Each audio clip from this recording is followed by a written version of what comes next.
Congressman, how should we refer to you today? Well, I prefer Dean, but let's go with Dean. Let's go with that, Mr. Phillips. And I'm asking people to be keen on Dean, so I might as well run with it. Ooh, there you go.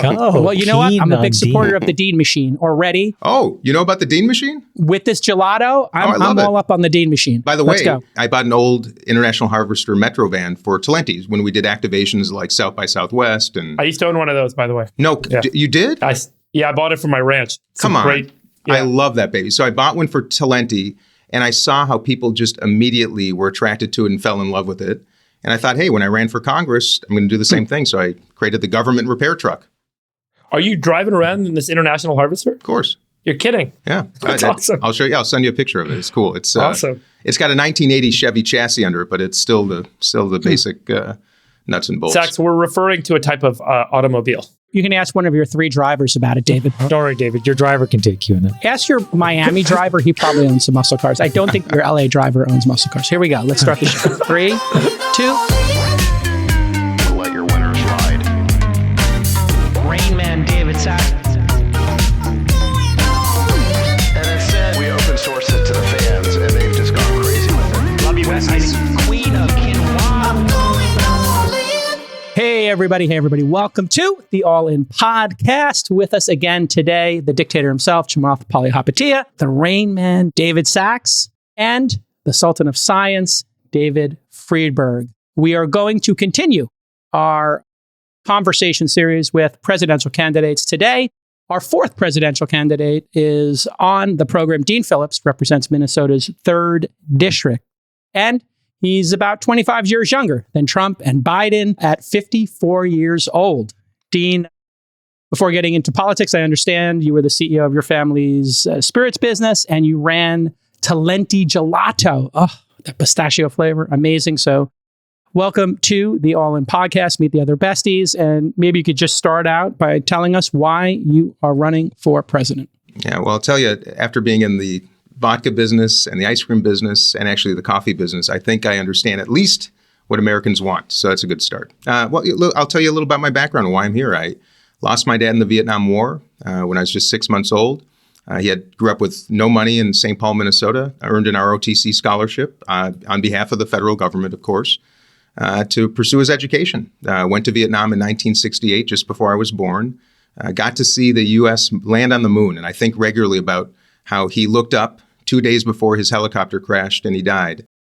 Looked up and saw Americans on the moon and looked down and saw America at its worst. And literally that experience, in no small way, is what brings me to this day. And I was 6 months old. My mom was 24 and widowed, and we moved in with my great-grandparents for the first 3 years of my life.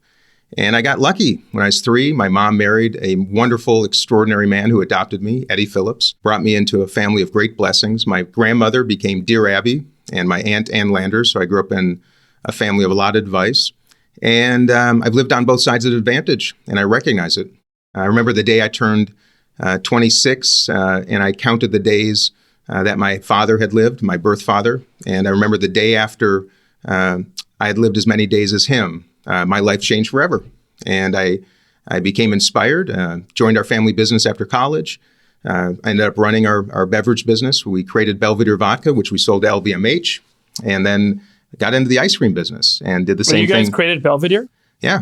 My father and I and our partner, Steve Gill, went on a trip to Poland in 1993, hoping to sell them Phillips schnapps, which we made in Minnesota. We thought Eastern Europe was ready for peppermint and peach schnapps. Yeah. And we're touring distilleries, and we see, both in duty-free in the airport and in the distilleries, the most beautiful packaging we had ever seen in the spirits business. And now, mind you, this is when Absolut and Stoli were like the pinnacle of luxury, right. $15 average now.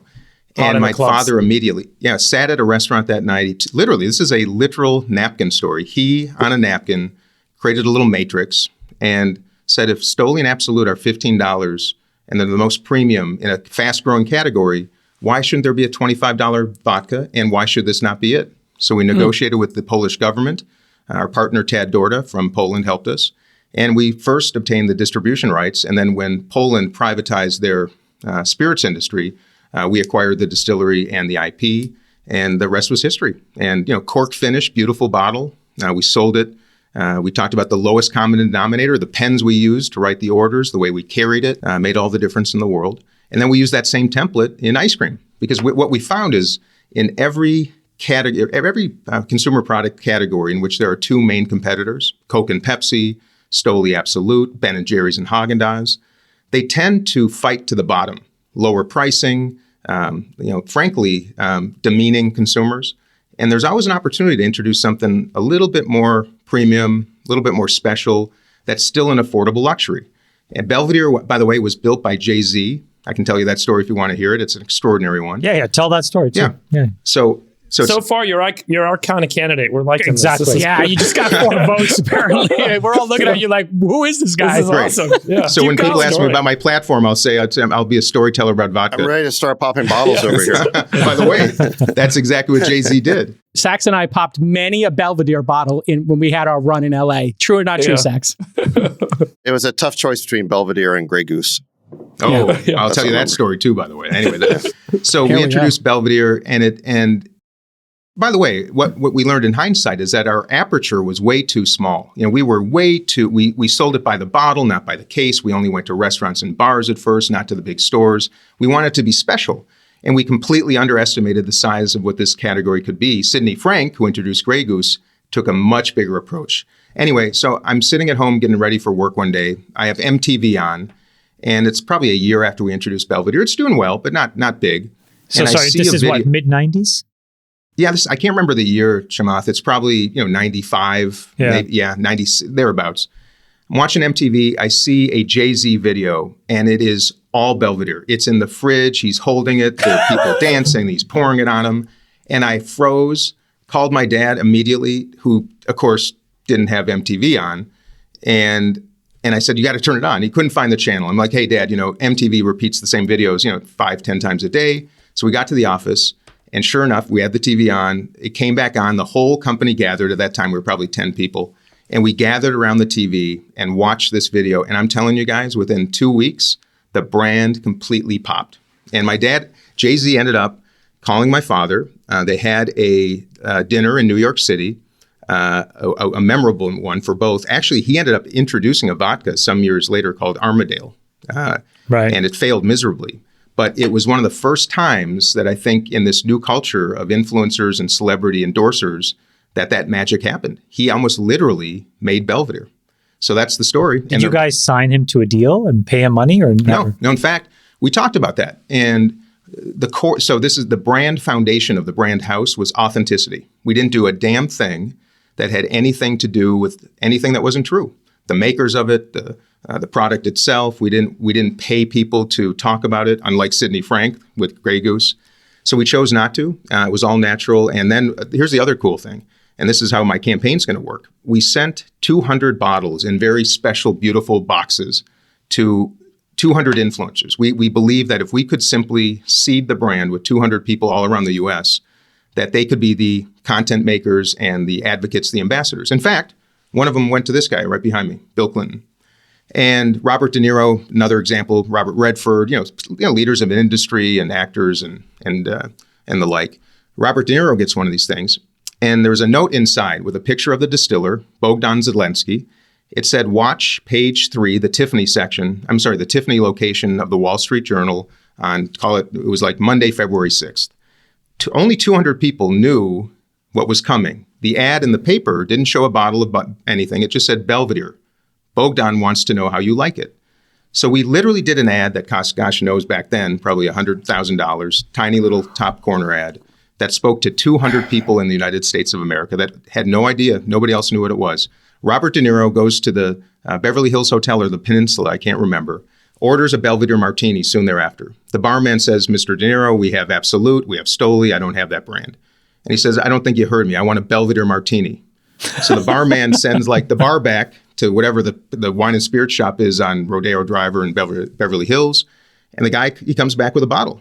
And the entire bar watched this little episode. And I'm telling you once again, within a week, that store was selling through Belvedere like it was water. So these little moments where you identify the right people. And now, mind you, this is in the analog era. There was no internet. There was no social media. This was people simply talking to people. So we sold Belvedere to LVMH, and then we looked at the ice cream category. Saw Ben & Jerry's doing the same thing. If you can, tell us about that. What is it like to negotiate against LVMH and Bernard Arnault? And why do you sell it when it's working, I guess, maybe is the question. You know, I'll tell you, well, this is not a story I've shared with many. They were very disingenuous. And it deeply troubles me to this day, the way that my father was treated, the promises that were made simply to get a deal done and then not kept, I think is a reflection on principle, and I'll leave it at that.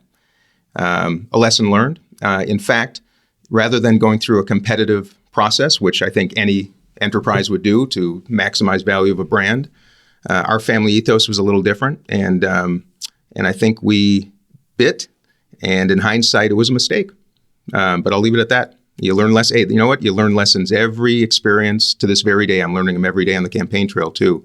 That was one I would never make again. All right. Well, you got the two David's votes with the vodka. You got mine with the gelato. And if you launch a luxury fabric brand or sweaters, I think you're going to get Chamath. First, I got some other work to do for 8 years, so we'll do that afterwards. I'll just wrap this long story up. So we introduced, Talenti obviously does well. We sold it to Unilever. Then I opened a couple coffee shops with my family in Minneapolis, thinking this would be kind of a fun folly. And then we're watching the 2016 election at home. I thought I would wake up the next morning. We'd have Hillary Clinton as president. Not that that was thrilling to the world, but it would have been safe. And lo and behold, what happened. And I remember telling my family that night, look, give the guy a chance. He's not going to act like that in the White House. The presidency changes you. It humbles you. It moderates you. And my family thought I was a joke. And I woke up the next morning, my 16-year-old was in her room crying. My 18-year-old was a freshman at college. We FaceTimed her, and she's crying. And I sat at the breakfast table, guys, and I promised my daughters I would do something. I raised them to be participants, not observers. And I looked around at my district. I thought maybe I'll run for Congress.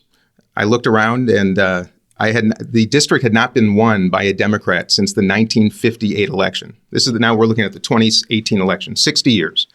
And the man who had won his fourth term by 14 points. And people told me I was crazy. You're out of your mind. You're giving up a good life to run for misery, and you'll never make it, and you'll embarrass yourself, which is why I did it. And not only did we won by 12 points. We had fun. We used invitation, not confrontation. And I drove that little van all around the district to the most unhospitable parts. I opened the service window. I served coffee, and I put 2 chairs out, and people would just come up and talk. And I found magic in just letting people share what's on their mind. They're so unheard. Anyhow, I can tell you now, I want to tell you why I'm doing it, but that's the story of where I came from and why I'm doing this. And look, at the end of the day, I'm the one of those that got lucky. There's a lot of kids who lost their dads in Vietnam who did not have the magical moment that I had to be adopted by an amazing father. And that was the difference for me. It's my job to make sure others get that same chance. Simple as that. Before we jump into the future, about why you're running and what you see for the country, talk about the years that you spent in Congress. What did you observe there? What is it like day to day, and what do you think is working and what isn't working? I wish we had 3 hours. I get there, Chamath, the first week of 2019. And like all of you that come from organizational and enterprise experience, I assumed that Nancy Pelosi and Kevin McCarthy would have a strategy to introduce the new members of Congress, both Democrats and Republicans, get to know each other, do a ropes course, and build some trust or something. And my goodness, it was just the opposite, guys. We were put on separate buses, going to different events. And I realized right away that they had a systemic segregation strategy on day one. And you mean the two I mean parties? this sincerely. The two parties. I'll tell you what I've learned, and we can talk more about this. The only people that want to protect the status quo of the duopoly and the political industrial complex that just surrounds it all are the two parties. And it is destructive, and I will get into that. But I recognize right away, all of my colleagues, that the leadership in both Democratic and Republican side, they wanted to keep us separate. They did not want to give us education and information. And they wanted to keep us so busy that we could not become threats to their power structure. You can imagine members of Congress tend to be pretty ambitious people, and ultimately they were smart to do that because they made members of Congress, they do to this day, raise money all week long. 10,000 hours per week is what senators and House members spend raising money. I've got a bill, actually, that would preclude it from 8 a.m. to 5 p.m. because it's such an unmitigated joke and disaster. The fact that in the United States that a PAC representing a special interest or corporation can hand a $5,000 check to a member of Congress at a steakhouse on Wednesday evening, and then that member serves on a committee in which that business or special interest has business in front of the next day, is the most unbelievable form of legal corruption you could possibly imagine. So that's one. Needless to say, I resolved right after that first week of orientation that I would do it differently. I befriended my Republican colleagues. My wife, Annalise, and I started having bipartisan dinners at our house. I joined the Problem Solvers Caucus. I hope you guys know about it. It's the most important small caucus in Congress. We're now 32 Democrats and 32 Republicans committed to doing what we're supposed to do. Get to know each other, talk policy, and try to make a difference. Now, we're the workhorses, not the show horses, so you don't know most of our names, including me. But we were the ones invited to the White House in like week 3 of our service. I was one of 4 Democrats. There were 4 Republicans that President Trump invited to the Situation Room to make a proposition to get us through the shutdown, which I can talk about that bizarre hour of my life as well. And that's how I resolved to do it. Now I'm ranked, depending on the survey, number 1, number 2, number 10, most bipartisan members of the entire U.S. Congress, and including governors.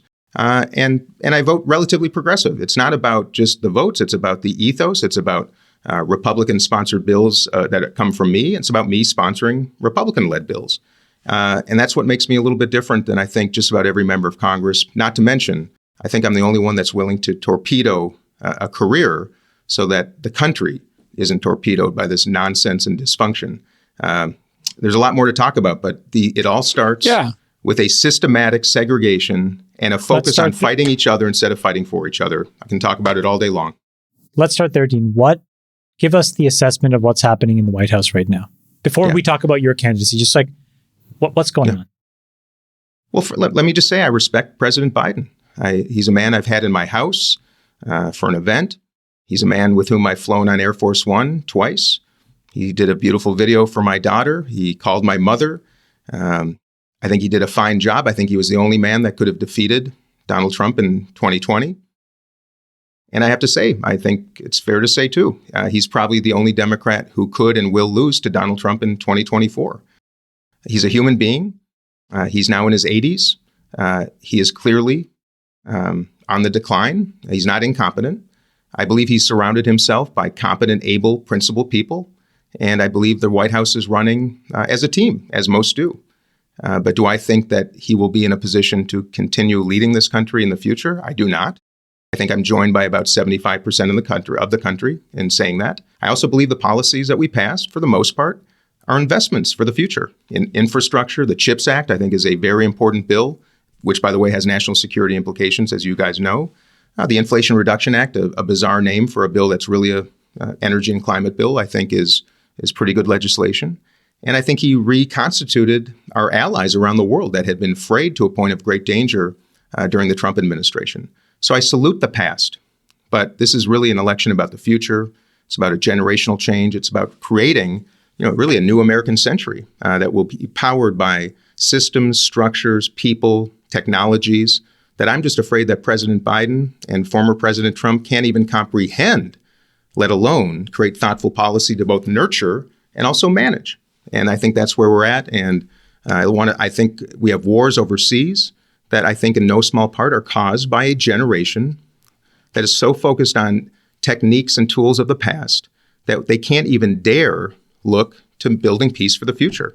That's why we have the Middle East still going. That's why Ukraine, the vice president has some ownership in some of these issues that I'm afraid have to be exposed, and they're the truth. And I'm happy to talk about them. But most of all, I'll wrap it with this. Affordability in the United States of America is absolutely the most challenging issue facing Americans. They don't believe that their government is listening. They don't believe the president understands. They don't believe Congress is able to do anything about it because we're so dysfunctional. And that's another mission that I'm on right now to end this nonsense. I am going to build a team of rivals. I will have a White House and a cabinet comprised of both Democrats and Republicans, the most able leaders imaginable, who have run multi-billion-dollar organizations in some cases, understand customer service. We'll employ zero-based budgeting to the extent we can. We will employ a world-class consulting firm to look at every single government program, system, structure, and personnel to identify ways to save money. These are things that this president, and frankly, no president who doesn't have business experience, nonprofit leadership experience, and government experience could possibly imagine, because they're so stuck in their siloed ways of thinking. He's been there for 50 years, and it's time for change. I was 3 years old when he became a senator. So let's get specific on the issues and go into foreign policy, which is David Sax's, I think, number one issue this election. Of course. But first, just to be clear on Biden, do you believe he's in cognitive decline? Do the Democrats privately believe he's in cognitive decline? And to what extent? Do you think he'd make it through the next presidency? Or do you think this is sort of a Ronald Reagan situation where we might look back on it and he's got some early onset of some cognitive decline? What do you personally think, and what do Democrats think? I don't want to impress upon anybody or give you the sense that I think he has a form of dementia or Alzheimer's or significant cognitive decline. But anybody who pays attention can see the change. And I'm not, people are saying that I'm causing his problems, that I could risk his, re-election. I'm not the guy that has him losing to Trump nationally down in 5 of 6 battleground states, the lowest approval ratings in presidential history almost. And I'm certainly not the guy that has shown his decline. That's on video, that's on audio. You see it. It's natural. He's a human being, for goodness sakes. All I'm doing, you guys, is saying the quiet part out loud. The only one.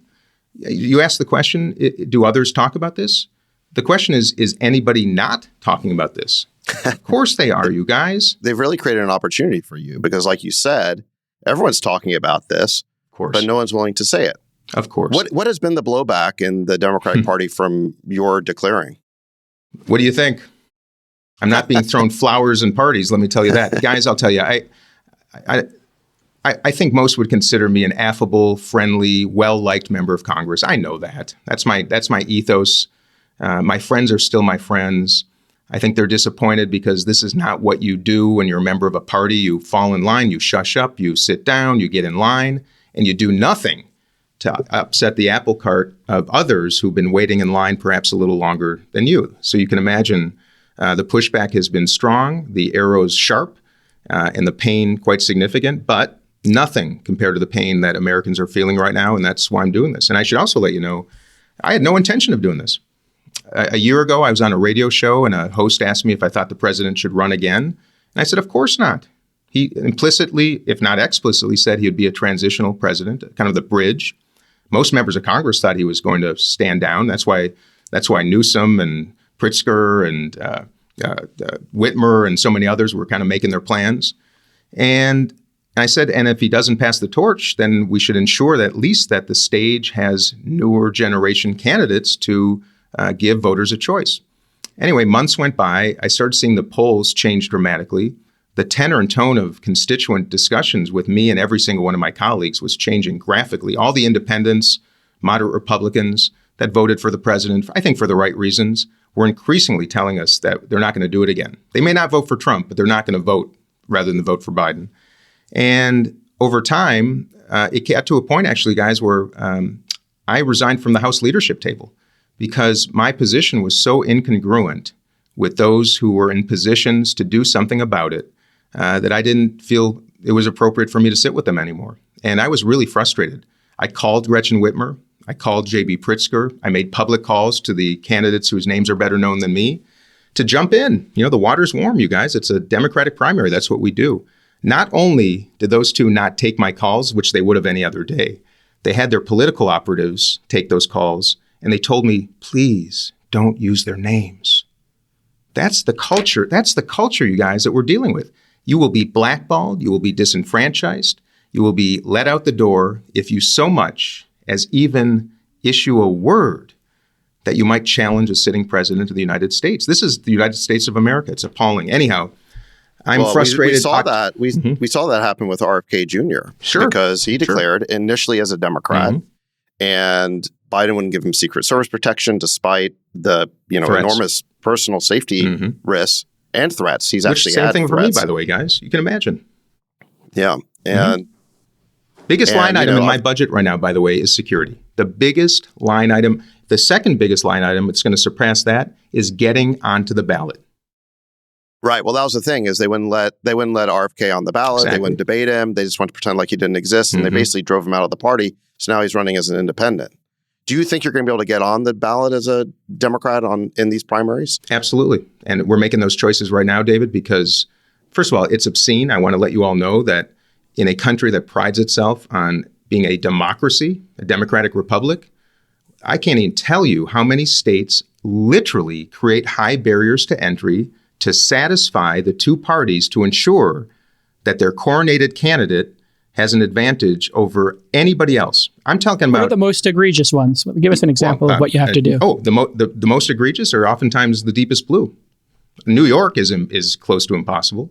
I say impossible... How so? Explain it to us, like what you have to do. Yeah. So the reason I started in New Hampshire is it has a 103-year-old tradition of being the first in the nation primary. They take this really seriously. They're the most engaged Americans in the country. They have a process. We walk through the snow. We answer their questions. And you also, all you need is a $1,000 check. You got to be 35 years old. You got to be born in the United States of America. And you too can become a candidate for president of the United States. That's what I did. They have the most beautiful ritual in the State House in Concord, New Hampshire, that is worth going to one time just to see the majesty of filing for president of the United States. So there are 21 of us on the Democratic side of the ballot because that's how it should be. Take a state like Virginia. Wait, hold on. There's 21 people running for the Democratic. But that's incredible. I had no idea. Yeah, Chamath, 21. Marianne Williamson and I are the best known of those 21 because the president of the United States chose not to. So that's how you have it. You ask about other states, though. New York, Virginia, $450,000 to $500,000 to pay consulting firms to pay people $25, $26 per signature to just sit outside and just say, hey, can we get your signature to get this guy on the ballot? No, it's not grassroots. It's not old school caucusing democracy. It is pay to play. And we would need it. We would need we're going to have to raise probably maybe less than that, maybe $5 million. We have a staff of 3 people right now and legal counsel just to get my name on a primary ballot. It's absurd. Marianne Williamson, she's not going to be able to. RFK as an independent, by the way, I think he should be. I'm not someone who I'm concerned about some of his positions, but I think he should be able to get on the ballot. You guys, it's absurd. It's obnoxious. And what I've discovered in the last 3 weeks is going to be my mission after being president to fix, because it is going to destroy the country from the inside. And that is why we have the kind of candidates we have year after year after year, and Americans say there. And that's why we have Trumpism. I like the fact that, most people become politicians as a career. I've harped against this for a while. And so they have everything to lose if they stand up against the party and they stand up against the political establishment within which they're meant to operate. And therefore, just a few people get to make all the decisions and control all the levers, and everyone else is just a marionette. And they stay there forever, Dave. They stay there forever. And there's no term limits, which is what we need. That's why we need them. The fact that you're self-made and you don't have anything to lose, you can leave Congress and you'll be fine. You're a citizen that can go back to work and do what you do.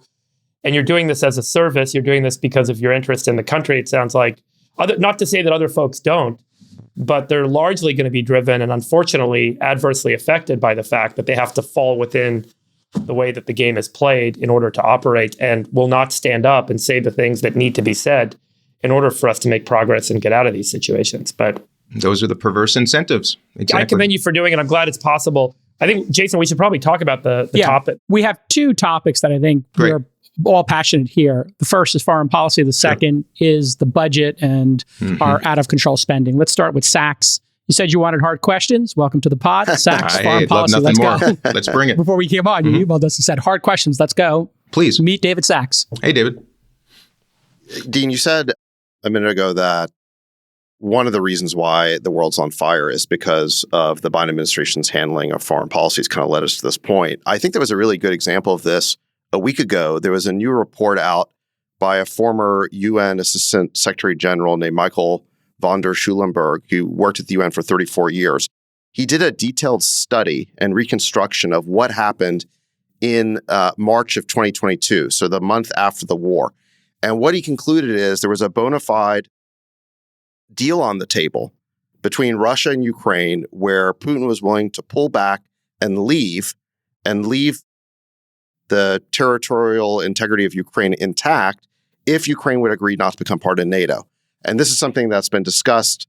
There's been many reports of this over the last several months. Ukrainian Pravda had a story about that. But now there's yet another confirmation that such a deal was available. And yet Boris Johnson and Joe Biden said, no, we want to pressure Putin not work out a peace deal with him. And so thanks to Western intervention, that deal never happened. Now we're 20 months later, and the Ukrainian counteroffensive has failed. It's been a fiasco. The casualties have been absolutely massive. Horrifying. You saw there was this article in Time magazine, this new profile of Zelensky, where his own aides and advisors say that he's delusional. He can't accept that they're losing the war. They furthermore say that even if the U.S. provides more weapons, more aid, they don't have enough men, they don't have enough soldiers to use them. Things are going that badly. I think there's now a fear that Ukraine could collapse in the next year, even if we provide more aid. So I guess, I know that early on in the war, you supported Biden's policy. I'm wondering, have events on the ground now changed your view at all? How do you feel about it today? Do you think it was a mistake not to try and work out a peace deal in those early months of the war? And if you were president, what would you try and do differently now to try and end this thing? Well, first of all, I think we have to back up to 2014 to talk about this, David. First of all, I've seen that reporting. I do not have confirmation of the validity of that. And if I did, I could talk about it more directly. But if that's the truth, I would first ask, did that include Crimea? And secondly, it is not it's not a United States decision about whether or not Ukraine should agree to a peace deal. It is Ukraine's decision, plain and simple. But I do want to turn back the clock a little bit because I think this all kind of plays together. But by the way, it didn't include Crimea. But Zelensky was willing to go for that deal. And it was the West who intervened and said, no, we want you to pressure Putin and fight. And David, like I said, I never speak to, unless I can verify that myself. And I've not seen that intelligence in the skiff. I've not seen that presented to me. And by the way, there are some times where I don't know, most times, none of us know everything. If that is the case, I would absolutely answer this question differently. But based on what I do know, I want to turn back the clock to 2014. This is where foreign policy matters. President Obama was a great orator, I think a inspirational leader. He came to the U.S. presidency with only organizing, state legislative, and a couple or few years of Senate experience as a very young man. And Joe Biden was his vice president. And when Vladimir Putin took Crimea easily, that set the tone for what's going on right now. And we have not done a very good job of prevention. That's true in healthcare. That is true in poverty. That is true in our foreign policy, which is, by the way, maybe what happens when you spend $83 billion a year on diplomacy and $850 billion a year on bombs and missiles. Not to mention, go back to Eisenhower and the military-industrial complex, David, and you well know this. It does. It controls a lot of our policy because those who are making great profit find ways to influence those who open the piggy banks. I think the Crimea moment in 2014, the writing was on the wall. That was Putin's test. If I take an inch, well, maybe they'll give me a mile. And what happened during the Biden presidency, of course, he took the mile. I think it has implications now, though, David, and all of you. If we do not do our best to support Ukraine in defending, I think it doesn't just send a message to Putin, a post-Putin Russia, which is going to be a failed nation with a brain drain and something we should talk about, but it also sends a message to Iran, North Korea, and even China. And I want to talk about that, too, because I think we have a much brighter future with them than most people portray as it relates to Taiwan. And that's the sad truth, is we get ourselves into these situations that then layer up the consequences by withdrawing. And Afghanistan was another example of that. So to answer your question, had there been a peace deal at that point, that simply would have, and the deal would have been, we'll give you your territory back in return for not entering NATO, who in their right mind would say that was a bad deal? Who in their right mind? Especially Boris Johnson. well, by the way, it's a lot that's clearer what you now. get when you get people like, well, I'm going to make this case, as you guys know, for comprehensive new generation of leaders all around the world, in our country and in others, that are sick of this nonsense, sick of the bloodshed, sick of enriching enterprise at the expense of human beings. It happens here, it happens in Ukraine and Russia, and it's happening in the Middle East. Plain and simple. Sachs, anything else on foreign policy you want to go to? Backing off now would be, I think, a shameful, horrible mistake. The one thing I would argue right now, David, is those who are most likely going to be subject to Putin's terror, the countries in Europe, should be carrying a much bigger part of this load. We have 750 bases and installations around the world in 80 countries. We are the most dominant presence in world history of any government. And we spend more on our military than the next, I think, 11 nations combined, for gosh sakes. And if anyone thinks that a kinetic risk to the United States is the most likely harm that will be done us, not cyber or not social or not biological, I think you're out of your mind. Those are the risks that I think are most threatening, that I think this president does not quite understand. And we have to recomprise and recommit to diplomacy and defending ourselves against the most important literal risks, including nuclear weapons that can be carried in a backpack and detonated in New York or Tel Aviv or anywhere in the world. And if we don't start changing how we do things, we're not going to be ready, and we are just sitting still in dysfunction. Okay. I'm going to change it. Let's talk about China for 1 second, and I'll give it to you in two arcs. Arc number one, the comments that President Xi made yesterday, which were very, if you just heard them or read them, were very specific. We have zero desire to seek Chinese hegemony. We have zero desire to find a cold or hot war, but then there was what wasn't said, which is part of what you said, which is, well, okay, maybe there's no kinetic war, but the cyber risk is still there. And actually the psychological war risk is there. So two questions. One is, how do you react to what President Xi said last night? And then the second is, how do you react to what's happening with this TikTok Osama bin Laden psyop thing that just seems to be, frankly, just getting out of control here? I agree. Well, let me say I was so pleased to see President Xi's remarks. I think President Biden responded by saying we should trust but verify. I think that's appropriate. I was troubled, though, when a question was shouted out to President Biden on his way out about whether he considered President Xi a dictator, and he said, yes, he's a dictator. And I think that may have undermined this entire rapprochement, which I think is terribly important. Words matter, the playbook matters, and the negligence or ignorance of another culture as it digests our words, our actions, our intentions is very consequential. And unfortunately, we see this pattern with the president of doing what he did today in using that term. Whether or not it's really true or not, there are ways, as we all know, to simply not comment, because that is going to undermine, I think, a very important, otherwise very promising outcome. And to your question, I'm concerned that we have made China perhaps into the very enemy that ostensibly now our military-industrial complex wants to defend us from, which happens time and time and time again through our history. And it concerns me deeply. We should be partnering with China. Our disagreements are real. I think they should be litigated and bridged with diplomacy, not destruction. And imagine what can be accomplished in this 21st century world if two nations like ours recognize the potential of spending less on destruction and more on human beings. It astounds me. Do you think TikTok itself is a threat to the United States? TikTok, and would you, if you were president, ban it or force them to divest and remove the servers in China and the algorithm from China, et cetera? I'll make this really simple. Do you think it's actually being used for psyops?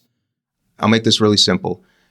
If we want to change our Constitution and change what we consider speech, change how the federal government or any domestic government affects people's rights to what they watch, what they read, what they eat, how they pray, how they think, where they go, with whom they congregate. You know what? That's up to Americans. But I think to target one app is a huge mistake. And I have a very simple solution.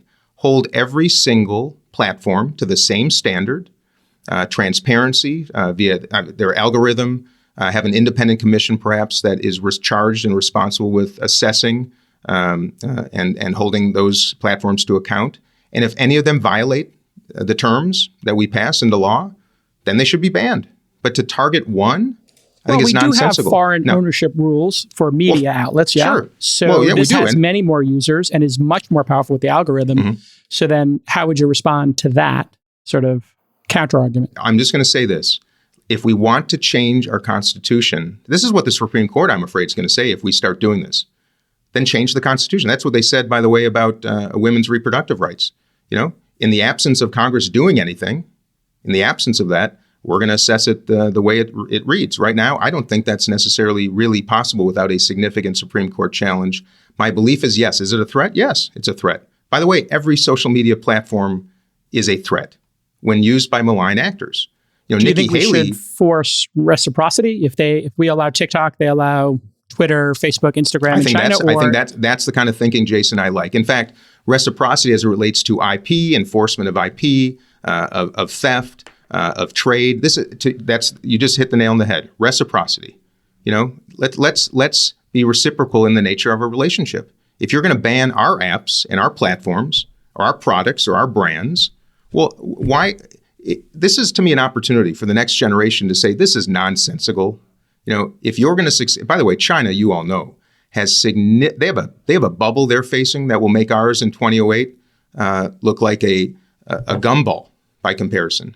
And that is coming down the pipe. I think that has a lot to do with this kind of step towards rapprochement. But yes, reciprocity. And to know that Facebook is not allowed. Perfect example. But in the United States, that doesn't change my contention that we should set the same standard for every platform, every media entity, whatever it might be, hold them accountable. And if they don't qualify or perform, then they're banned. Give us your just maybe societal then commentary on the number of people on TikTok right now. No, it's sickening. Advocating for, I don't even know what you want to call it. I guess reading and sympathizing with Osama bin Laden's it's just justification. Well, first of all, I'm sure you guys do too. I look at TikTok. I consume as much media, as many platforms as possible, so I understand why some of the nonsensical perspectives are being shared with me by so many people right now. So I get it. But back to the fundamental question, what do we do? This has been, by the way, an age-old issue since our very founding. It used to be anonymous pamphlets that would spread misinformation or condemnation and fire people up. Now it's just instantly available. It doesn't matter if you have a printer, you can push a button. And yes, am I concerned? Of course I am. The fact that when I'm spending time on college campuses right now and listening to otherwise really well-educated, privileged kids saying things that are so nonsensical, so ignorant, and so shocking, I know where it's coming from. So I understand the problem just like all of you. I think this question is, what do you do about it? And all I'm saying is we should have the same standard for every platform because the same issue is on every platform. That is my only What do you think contention. about, you're about to say this, but what do you think about what Nikki Haley suggested? I was shocked that people... Maybe just frame for the listeners who don't know what she said. So Nikki Haley, and I asked Mark Zuckerberg this one, so too, I'll tell you. Nikki Haley proposed that every platform, every social media platform have verified accounts, no more anonymous accounts. And she got ripped. I understand. It's a reasonable argument to have. But I got to tell you, I'm surprised that that's something that seems somewhat reasonable to people who are paying attention would have such a response that she actually retracted it. And I'm not proposing it. I'm just saying that I think we should be throwing ideas on the table. And I know from experience, just like you guys, when you hide behind a fake name, you can be not just a jerk to someone, you can be downright dangerous. When your name's attached to it, you behave in a very different manner, not to mention when you're face to face. So I don't think that was as absurd as people considered it. I asked Mark Zuckerberg after a financial services hearing a couple years ago, why doesn't Facebook just verify accounts, make this so much easier to hold people accountable and have higher standards of accountability? And he said it would be a competitive disadvantage. And well, of course it is. If he only had to do it. Mm-hmm. Yeah, and this has been tested. Korea had their version of this. In order to sign up in Korea for their social networks or ISPs, you had to use your social security number. Sure, and that makes sense. And the other thing, guys, is that if you write a letter to the editor of most major newspapers, you have to attach your name to it. It has to be verified. I just think it's a conversation that we should be having. And by the way, it might be time to read Future Shock again by Alvin Toffler, who predicted so much of this mess in which we find ourselves, the incapacity of human beings to adapt to such rapid technological change, which, by the way, you on this, just a handful of you on this podcast have more expertise than the entire United States Senate and Congress combined as it relates to the issues we're talking about on tech. There is no capacity, no competency. So on whom do we rely? The very lobbyists being paid by the very enterprises that so easily can set the standards. Right. If there aren't people of better capacity. And only 11 members of Congress have an engineering degree. Only 11. And by the way, I was on, Kevin McCarthy invited me to join his AI cabinet, which it was 4 Democrats, about 4 Republicans. We had our first meeting and started making plans right before he was deposed. And now I don't know if anything's going on in that respect. Where do you stand on the spectrum of decorum online on one end and free speech on the other, where the absolutists would say absolutely not, verified accounts is a non-starter because it just fundamentally undermines the First Amendment and this other thing, which is more organized decorum? Chamath, I think that's the issue of our day. It may be the most important when it's true both online. It's also true in our Congress right now. Where's that intersection between debate, discord, and comprehensive division? I don't have the good answer for it right now, is the truth. And I'm afraid that if you interpret our Constitution, free speech has to be met with more free speech. But I'll tell you, but that also will conflict, and increasingly is, with the right to pursue happiness. I mean, that's just true. I mean, it's the most complicated issue in our era. Would I like to see our kids safer, our mental health and emotional health improve, and the division reduced, and misinformation and disinformation rectified? Of course, because I do. Would you put a minimum age on use of social networks? You have kids. Would you make it 15, 16 years old? I think it would be healthier. Look, we have minimum age for alcohol. That's older than you have to be to fight in a war, for God's sakes. It's ridiculous. We have cannabis is still banned at the federal. The hypocrisy of the federal government is also what I'm running against right now. So, Jason, I think that is a good idea. You know this, and I've had daughters that grew up in the social media era. It is one of the most destructive. It is as destructive as, I think, drug consumption to adolescent health as anything else. So, to answer your question, I think that's A, perfectly legal, B, perfectly reasonable, and you can't just entrust parents to do it, because Johnny's parents will allow him to have the phone and the apps, and Jill's won't. And he can't. There has to be. I think there has to be. We do that for a lot of other things, and I think we should talk about at what age any of this is reasonable. But absolutely, I think that's not unreasonable. I want kids to be safe, just like you guys, and so does everybody. It sounds like driving a car is a good benchmark, 15, 16, 17 years old. Yeah. We should also allow kids to learn how to drink before they learn how to drive. We're the only country that does it like this. Drive for 5 years until you legally can drink. So when you have your first drink, you don't even know what it's going to do to you. It's absurd. Freeburg. I know we're going to talk about spending in a second, but just before we get away from foreign policy, I think it's important that we ask, what would be your goals with respect to conflict in the Middle East? What's the strategy you'd employ to achieve those goals, and who are the people that you'd surround yourself with? Well, I'll tell you, my strategy is quite simple. It's peace around the world and it's prosperity at home, plain and simple. And I can put the legs of that stool together for you as quickly as I possibly can. But let's talk about the Middle East. I'm 54 years old. President Biden has been in the U.S. Senate or in the White House for 50 years. None of us on this podcast have lived through anything but bloodshed, reciprocal misery between Palestinians and Israelis. This cycle has continued for decades. I've had enough. I cannot stand the sight of babies being pulled from the wombs of mothers by Hamas in Israel any more than I can watch babies being destroyed by bombs and missiles in Gaza, and it's got to stop. I am about to issue a statement to that end that says, essentially, Hamas must release all of its hostages, period, of which there are 9 Americans, guys. 9 Americans are being held in Gaza by a terrorist organization. And as president, I would be making that not my daily desire or request, My daily demand, all hands on deck, these hostages must be released immediately. Would you send in special forces to collect them? I would, absolutely. It is incumbent on the President of the United States to extract Americans being held against their will Why isn't by Biden any doing foreign that? entity. I don't know. Got to ask him. But good luck asking him because he doesn't do any press conferences. The goal for peace is reasonable, but maybe some specifics around your strategy. So let me. Go Okay. ahead. So first, at the moment the hostages are safely released, there should be a ceasefire. Period. And at that very moment, there should be a multinational peacekeeping force sent into Gaza to maintain security immediately. When I say multinational, the very nations that are connected to Gaza, Arab nations, have to be part of it. Not the United States, not Israel, of course, but a significant force there to keep the peace immediately. Concurrently, a multinational coalition designed to eliminate Hamas by every nation in the world that wants them eliminated, which frankly is most. And then we have got to invest, again, nations of the world, investing in a democratic civil society, infrastructure, education, facilities, and security so that a new generation of Palestinian leaders can create a circumstance whereby another nation can be created, period. And it's not going to happen with Israel and Palestinians trying to do this. It has got to be imposed. It has got to be a coalition of the willing. And then only then will we see the conditions for, hopefully, elections for Palestinians for the first time since 2006, 17 years.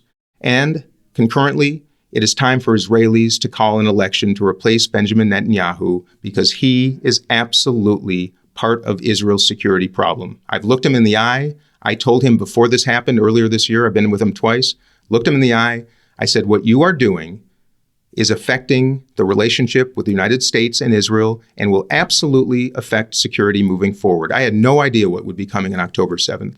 But the settlement policy, the right-wing government, the distraction that the judicial reform initiative has created in that country is made the conditions ripe. And by the way, having been in Riyadh recently too, it was really getting close. The Saudis and Israelis normalizing. And that was exactly why I believe, whether it's implicit or explicit, Iran inspired Hamas to do this then. And by the way, in the United States, mark my words, our adversaries are watching the dysfunction and distraction right now with the same open eyes.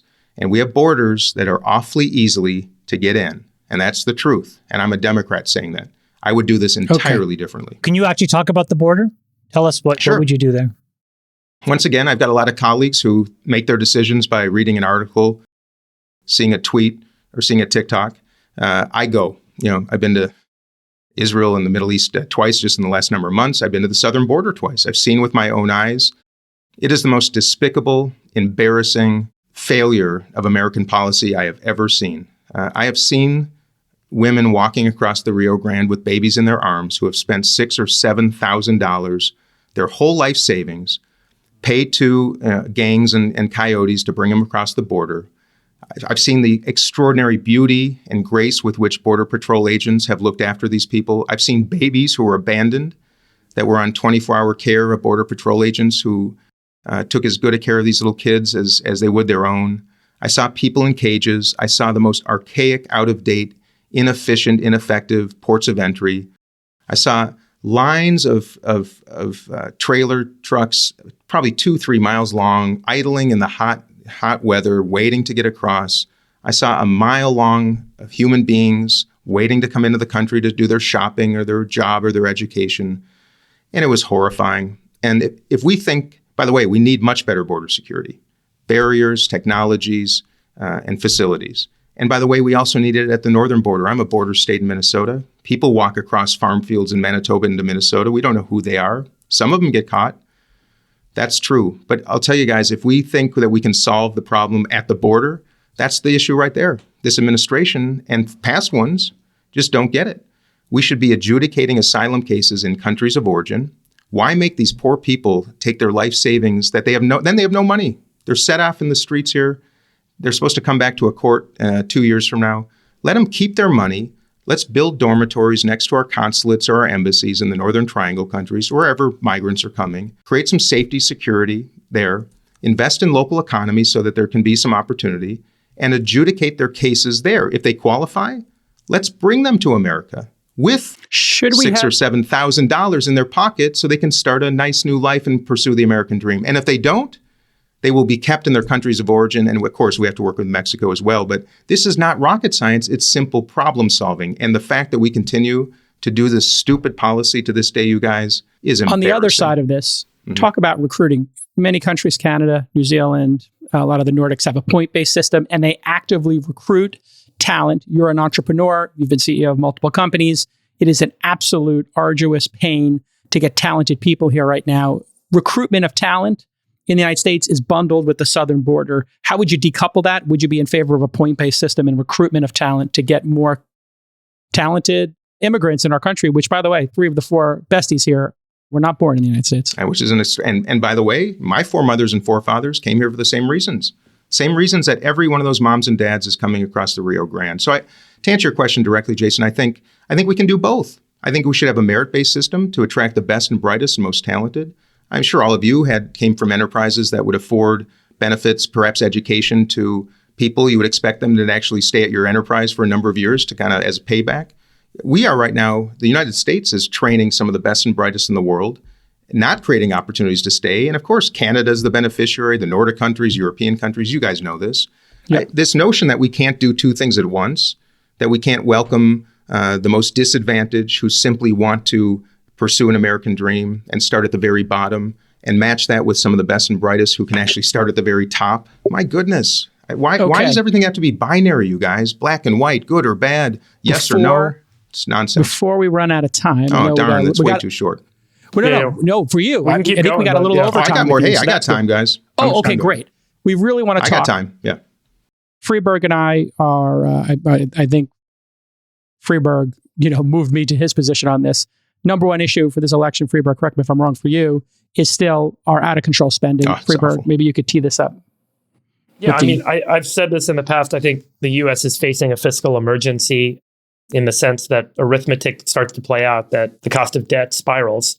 We can't accomplish any of the other stuff we're talking about unless we can figure this out. We have $33 trillion of debt today. The Treasury estimates it's going to grow to $47 trillion by 2033, just 10 years away. Yep. $1.5 trillion in deficit this year, $1 trillion in debt interest expense alone this year, and a third of our debt is coming up to be refinanced soon. And it's going to get refinanced at 4.5% interest rate instead of the 2.5% it's sitting at today. So the interest will swell, the deficit will swell, the debt will swell, and we're already taxing 18% of GDP as federal revenue, which a lot of economists have shown you can only get to 20%, at which point economy starts to shrink. There's, I think, pretty good research on this. Some would argue differently, but I think that's kind of a natural limit. So the only kind of response is, what's wrong with spending? Like, why do we have the spending problem?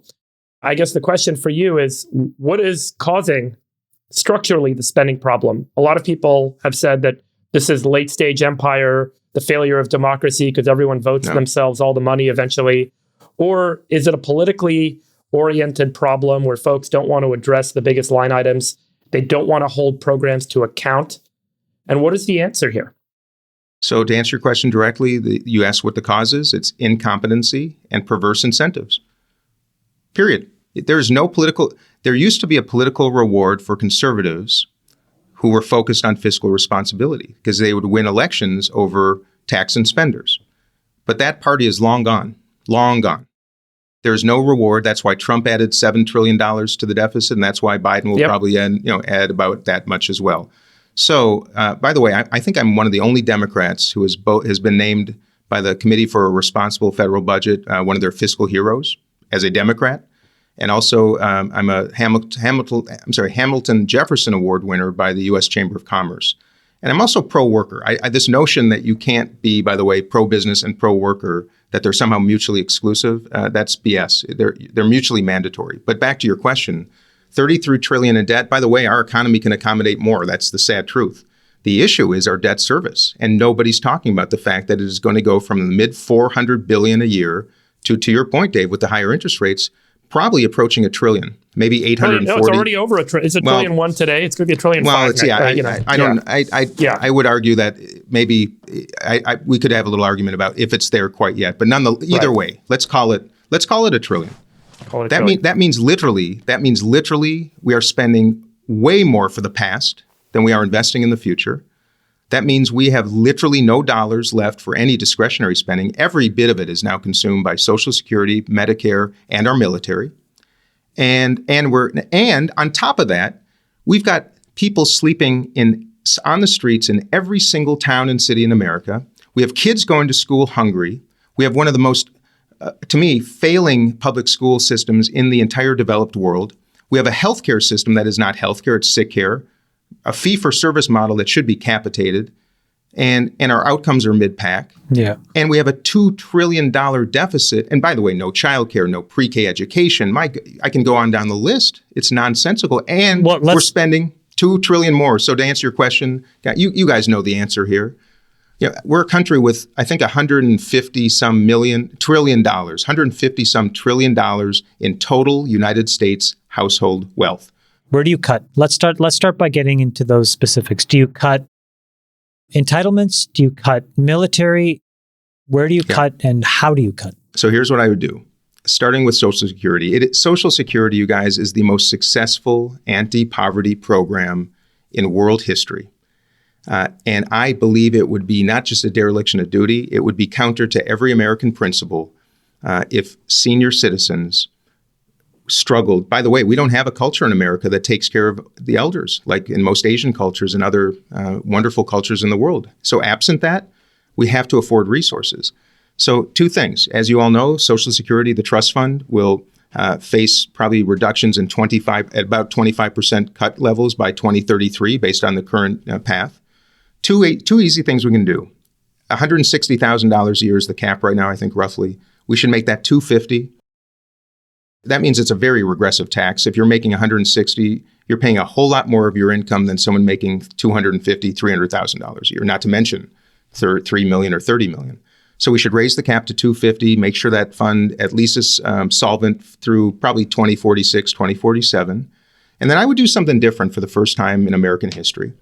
For all the millions of Americans who've done well, don't need their Social Security, that wish to become philanthropists, I would create a pool, not that goes back to the Treasury, a pool that would be automatically redistributed to the lowest 5 or 10% of all Social Security recipients in the entire country. And it might be a $500 boost, it might be a $1,000 boost a year for the most challenged elderly Americans. But when 40% of Americans can't afford a $400 car repair or emergency expense, that literally, point, not for this group, but no, to your but my point, goodness. To your point, I think it was the Fed or it was Treasury that published a study. I was shocked by the actual number of American millionaires that exist. And it's counter to the narrative because you would, if you just read the headlines, you think America's in economic despair, and it's not true. And the wealth creation is actually quite pervasive, which is a great feature of American capitalism. So to your point, there probably are a lot of people who would be willing to pay it forward to folks that didn't have it if you gave them the choice. It's just not possible today. So why shouldn't we be a government that creates? So just, Chamath, if I could just say, one of my perspectives and intentions is to not necessarily, by the way, we don't have to spend money to expose young people who never get out of their neighborhoods in many cities in this country, expose them to possibility, get them into factories, into ad agencies, into high tech centers, show them rockets and music makers and artists. We don't need to spend a whole lot more money to simply completely change the path of young Americans' lives, not to mention old Americans' lives. And that's just a perfect example of a simple solution that costs zero and lets Americans actually be Americans. Okay, so now go to Medicare, but I think I know what you're going to say because you mentioned it, capitation. But maybe talk very quickly on that and then military. What do you cut there? So quickly on healthcare, look, guys, I represent United Health Group in my district. Tens of thousands of Minnesotans, many of them who live in my district, earn very handsome salaries from United. They've done some great work in many ways. But I have to tell you, since I've joined Congress in my third term now, you would be in tears if you had to sit with the people that I've sat with over so many occasions who thought they had coverage, whose son got sick or whose mother broke a leg or something, and they literally have gone bankrupt or take on tens of thousands of dollars in medical debt and they get surprise bills.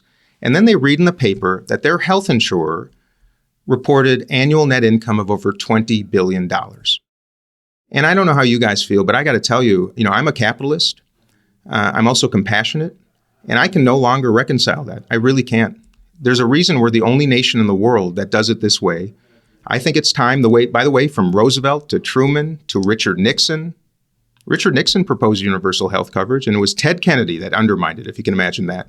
If conservatives and progressives don't come to the table and talk about how we can deliver a national health insurance program that is portable, lets gig economy participants do their thing, that people don't have to make choices about where to work just because of the health care, I don't know why we wouldn't talk about that. And by the way, I'm not talking about the provision of care. It's really important because Fox News and some Republicans have tried to say this is a socialized solution.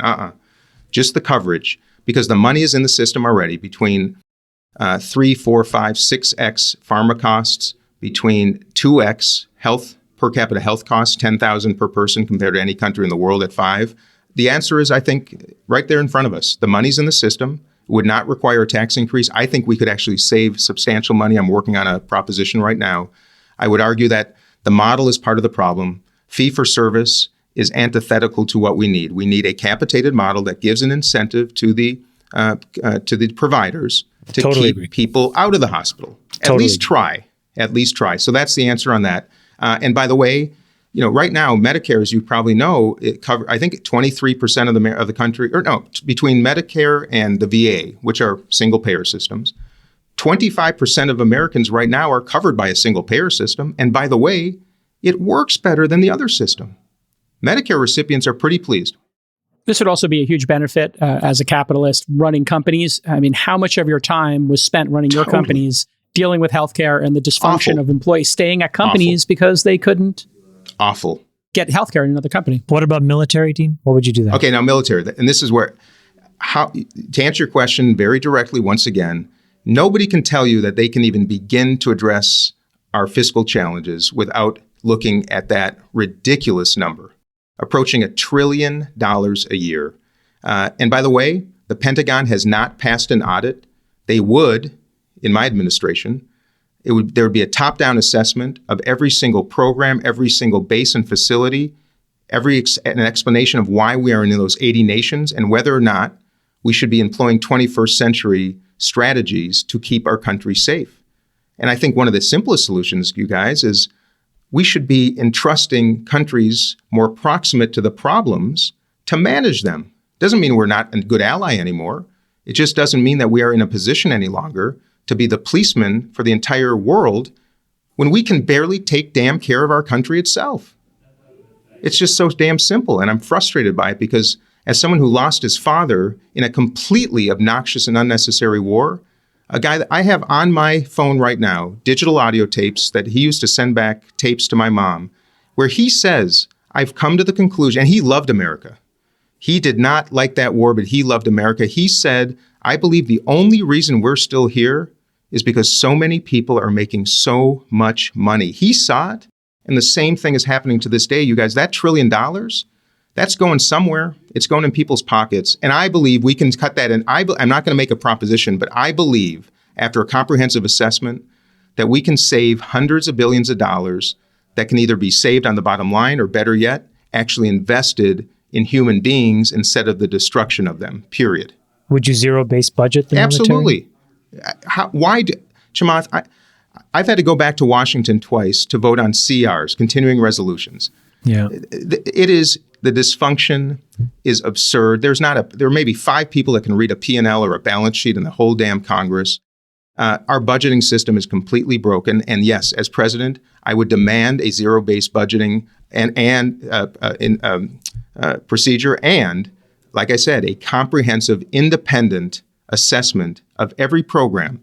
And if it is not generating a return, or if it could be outsourced to the private sector that can deliver it for a better value, that's how we should proceed. And by the way, it may not be easy. It may take time to get done, but why we don't try is absurd. And to answer your final question, if we don't, and once foreign investors no longer consider the United States of America the safest place to deploy capital, it's too late.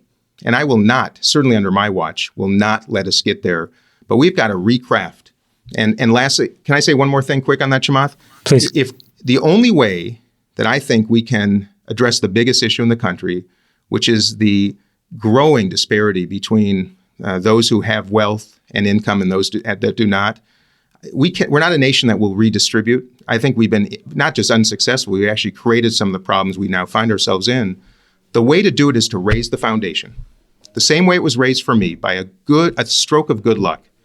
I was adopted by a dad who gave me everything. And who knows where I would have been if that didn't happen. I want to do the same thing for everybody. Have healthcare, have great education, have childcare, make sure you have a house, a place to live. If we give everybody the same thing, then we can be a country that believes in self-determination and talk about education then briefly. So if the spectrum is the teachers union on one end of the spectrum and Vivek Ramaswamy, who would dismantle the Department of Education at the federal level and just push all the responsibility to the states with the voucher program. He talked about it here once. Where are you, and what's your philosophy on the state of the education? I would say I'm in the middle, because I think there's some worthiness to both of those perspectives. What would I do? I would fundamentally reinvent American public education with the best and the brightest, with students, with teachers, with families, with the nonprofit sector and the business sector, because right now business needs to participate in 21st century education to advise the teachers and the administrators and the curricula designers what skills they need. They're not even part of the conversation, you guys. I don't know about you all. Why do you think that there are certain places, progressive, liberal bastions, if you will, that have been the first to dismantle things like STEM and AP classes? Why is that happening? I wish I had a good answer for that. It's appalling, but I do have a good solution. Yeah. I'm sure, like you guys, you all know this. The single most important determinant of a child's success educationally is the quality of their educator. Every single study says the same thing. The United States of America right now, we pay about 81% of the per capita GDP to teachers for compensation. The best performing systems in the world, and there is a correlation, pay 120, 130, sometimes 140, 140% of their per capita GDP. They make teaching one of the most admired, elevated professions in their nation. They identify great teachers when they're still young. And I think we should be a nation that does the same thing. We're not attracting the best and brightest any longer. When Teach for America teachers outperform teachers who have tenure or been at it for 10, 20, 30 years, does that not say the quality matters? It's not the school, how it looks. But anyway, I would reinvent. And the other thing is this, I'm sure like you guys, I remember a couple teachers that made a huge difference in my life. And they're about 50, I could barely remember it all. They should all be those two. And then furthermore, if you think sitting in front of a blackboard is the way to teach kids in this day and age, no, you got to get out of the school. You got to look at Scandinavian countries and Asian countries and how experiential learning, learning from the best, most extraordinary educators in the world through screens on occasion, but to experience. AI is going to fundamentally change employment as we know it. We have nobody in Washington that gets it. We need an administration in 2024 that does and begins to simply rectify all of these problems, anticipating the change that's coming. This administration is not going to do it, and education should be redesigned based on the change we know is coming. And I don't have all the answers, but I know a lot of people out in California and around the country and around the world who could help us. Is it too early to regulate AI, or is it? No. You think it should regulate I think it should be. I think it should be very. Jason, I would say right now it should be very limited. And this is where, back to the conversation about anonymous accounts, we do have to set, I think, some standards and penalties for nefarious use of AI. If we don't do that early and set the tone, I think it will get out of control. So to me, that's all we should do right now. And let it grow, let it expand, let large enterprises and small come up with extraordinary ways to save money, by the way. AI is going to save extraordinary sums of money for the federal government in healthcare, for businesses. We can anticipate how employment will change and what jobs will be jobs of the future. But if we don't think about that now, we're going to do what Congress always does, get caught off guard, have to come in on a midnight, ill-prepared with a 1,000-page bill that nobody understands because it was written by a lobbyist that had skin in the game and does not serve America. And that maybe wraps up this whole conversation. Yeah, I'm just not sure folks really understand in Congress what they're doing on this front.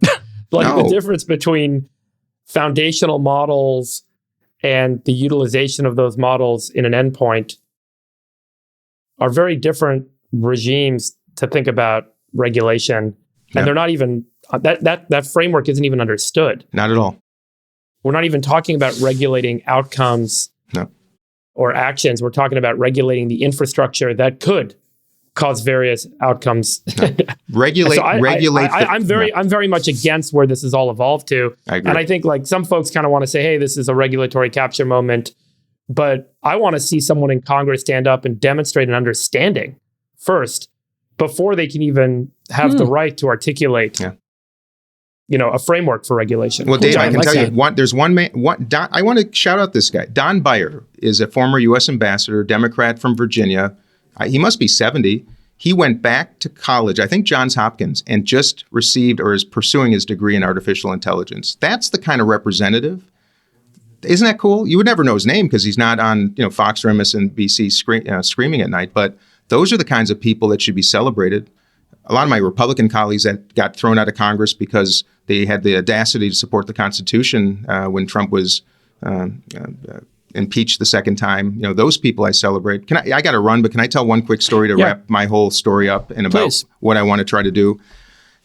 At the end of the day, none of this occurs. None of the successes, none of the policy ideas, none of the ideation occurs if we don't repair. And that means restoring friendships, our families, our communities, and our country.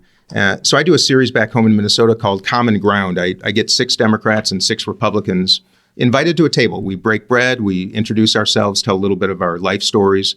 We talk about healthcare policy, and we talk about immigration policy, which is where everything I shared tonight comes from both Democrats and Republicans. And it's a 2-hour session facilitated by an extraordinary group called Braver Angels. I encourage you to look them up. They are remarkable, doing this work all around the country. And at the end of these sessions, we go around the table, and each person at the table shares a little bit about what they got out of this experience. And I had an episode not long ago that sums up my whole mission. A young woman, Emily, looks across the table at Dave and says, Dave, when you drove up in your F-150 with the Trump sticker on it, I almost got back in my car, left the parking lot, and drove away. I could not bear to go in the building, let alone sit at a table with you. And she said, but I got to say, I so loved sitting here. And you're a good guy, and I learned something. Goes around the table, comes to Dave, and he looks at Emily and says, Emily, when you drove up in your Prius, I wanted to run it over. and he says, but hey, I got to tell you, Emily, I've never met a progressive as cool as you, and I really am glad I came to this today. And at that moment, Emily and Dave stood up in front of our table, and they embraced. And to see a bleeding heart liberal and a dyed-in-the-wool Trumper do that probably was the most important moment in my entire career in service. If that is the only moment of its kind in my career in service, it would have made it worthwhile. And that is exactly what I'm going to inspire as President of the United States. Get Emily and Dave to hug it out. All they have to do is be invited for a little dinner, given some space and place to recognize their common cause and their common ground. And that's how we're going to do this. I don't see a candidate right now on the ballot that has that intention, has that capacity, or has that capability. So I just want to thank you guys. And last thing, and just yes or no. Can everybody expect that you will be on the ballot in every state? I can't say I'm going to be in the ballot in every state, Chamath, because I don't think it's possible. Between time and money, I'm going to have to make some choices. And that's just the sickening truth. I want to salute Bernie Sanders. He actually made it possible for a candidate like me and probably future candidates who are subject to this nauseating system to actually still compete and get to the convention and maybe win, because he depowered people like me, members of Congress that used to have outsized votes, disproportionately so, versus voters. And I celebrate him because he was right. I used to think he was a sore loser. Bernie Sanders was absolutely right about a rigged system that is keeping people out of the process, keeping candidates out of the process, and keeping debate out of the process. So I'm going to be on most ballots. I've got to raise money, and frankly, I hate to be shameless, but the truth is, if we want to get on ballots, I need support, and it's easy. Dean24.com. By the way, I'm at 15% in New Hampshire after just 2 weeks. We thought it would take 6 if we were lucky. Wow! So people can throw $15 our way to get on ballots at Dean24.com. And by the way, Joe Biden, 27%. 73% of New Hampshire Democratic voters do not want the sitting president of the United States as their nominee. And mark my words, we're going to bring change. Thank you, guys. All right. Thank you Thanks, so Dean. much, Dean Thanks for the Phillips. time. Peace. Thank you very much. Keep the faith, guys. Yeah, I mean thank it. Love to see you again. See you later. Yeah, A great Thank you. 90 minutes with Dean Phillips. Everybody go to dean24.com if you want to learn more. All right, besties. I think that was another epic discussion with the presidential candidate. What's your thoughts? Chamath, you set up this interview. Where does he stand in your likely votes for president in 2024? Where would you rank him now? Andrew Yang texted me like last week and said, would you guys do this? And I was really interested because mostly I didn't know where he was coming from, to be totally honest.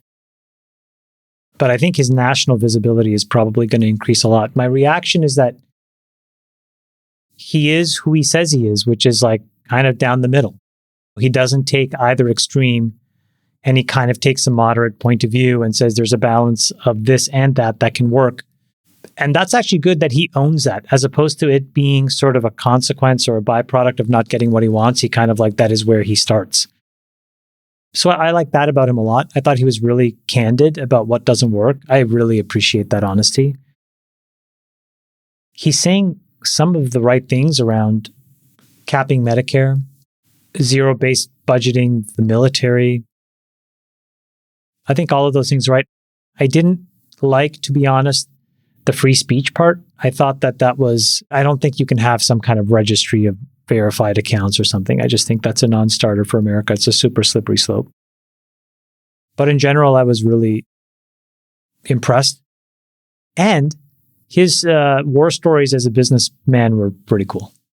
Pretty awesome. Sachs, what's your candid thoughts on him? Obviously, he's not part of your political party, but where do you think his chances are versus Biden? And how would you assess his performance here today?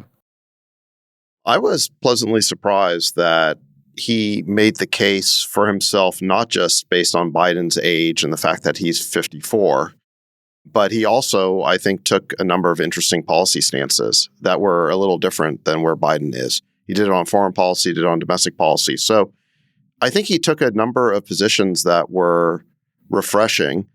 And a big one, I think, relates to his personal story, where he talks about how he lost his father in Vietnam and that war was kept going much longer than it should have been because basically the greed of the military-industrial complex. And he didn't fully connect the dots all the way to our present situation in Ukraine, but at least I think he would be skeptical of the influence of the MIC in our politics. What he said with respect to Ukraine is, well, he said that it would be shameful to abandon them now. But he also said that if it's true, he wasn't willing to concede it because he just didn't know factually. But if it's true that we could have avoided the war by taking NATO expansion off the table, then it would only be common sense to do that. I think that when the histories of this are written, it's going to be abundantly clear that we could have done precisely that. So his difference of opinion with me isn't in the logic, it's just in what facts he knows to be true. So I actually thought that his position there was reasonable. You know, if it came down to a choice between Dean Phillips as the Democratic nominee and someone like Nikki Haley as a Republican nominee, I'd vote for Dean Phillips all day long. You know, one other thing I like about him is he is a business owner and he presents as a Bill Clinton Democrat. I mean, I think that it's not an accident. He's got a picture of Bill Clinton on the wall behind him. You know, he presents as a... That was exactly my takeaway too. I thought, wow, he presents as a moderate Democrat who's a little bit of a throwback to the Democratic Party of the 1990s. If RFK Jr. is trying to bring back the Democratic Party of, say, the 1960s, the party of John F. Kennedy and Bobby Kennedy, his father, I think that Dean Phillips is more trying to bring back the Democratic Party of the 1990s. Yeah. Both of them, I think, are ultimately very out of step with where the Democratic Party is today, but they're out of step with it in ways that I like. So he is a candidate who I could support against a Republican who, if we ended up getting a sort of stale neocon type Republican candidate, I would take a Dean Phillips all day long. Really? Wow. Great. Freeberg, your thoughts? I mean, I think if Joe Biden runs, he obviously doesn't stand a chance just based on the structural issues that he described. If Joe Biden doesn't run and drops out, I think there are probably a lot of other Democratic candidates who are going to have deeper pockets and more support from the party and more celebrity or what have you to get themselves elected. With respect to his candidacy and whether it's a realistic kind of campaign, I would probably argue no. But what I really like is the fact that he is making the case, I think in a stronger way than even RFK Jr. was, on how these incumbents and how the incumbency in the party system prevents new candidates from actually participating in a true democratic process. And it feels to me a lot like what goes on in that sense is the equivalent of like regulatory capture, but in politics. It allows these party leaders and influencers, which is a very small group of people, to decide who gets to go on a ballot in a state, to decide who gets to be the nominee, who decides who gets to run for president. The best thing that he's doing is exposing a system that Bernie Sanders calls rigged, and that clearly, I think, is very inequitable and doesn't create a true kind of democratic process. So it's really great to see him doing this work and telling the story. And I'm glad we gave him the forum to do that for just that reason. And if you were to have a choice of him or Biden, you'd pick him? Yeah. If you had a choice of him or Vivek on the other side, who'd you pick? No comment. No comment. Okay. Taking off my moderator hat for a minute. Loved his business story, so I agree with you, Chamath. Really excited to see somebody under the age of 80 run for president. And I thought there were really two powerful moments there when he said he would send special forces in, and then he was pretty aggressive in his assessment of Netanyahu's leadership. And overall, he did engage with every single issue and had interesting policy issues. No, Chamath? It seemed pretty engaging there. So overall, great job, everybody. I think 4 for 4 on the presidential candidates. And just as a programming note, we have sent the first podcasting kits, the first microphones to 4 presidential candidates, for those of you counting at home.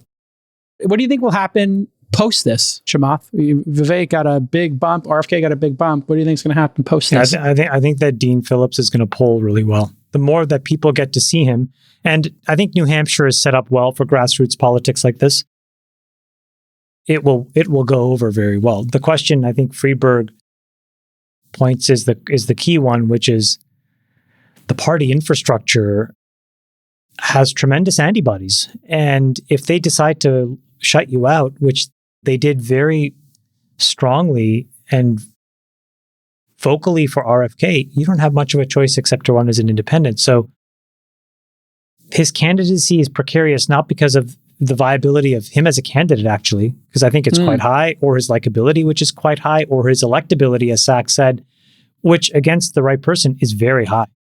This has all to do with the antibodies of the infrastructure. Sorry, just a quick programming note. Jake Hal, are you drinking a chocolate milk?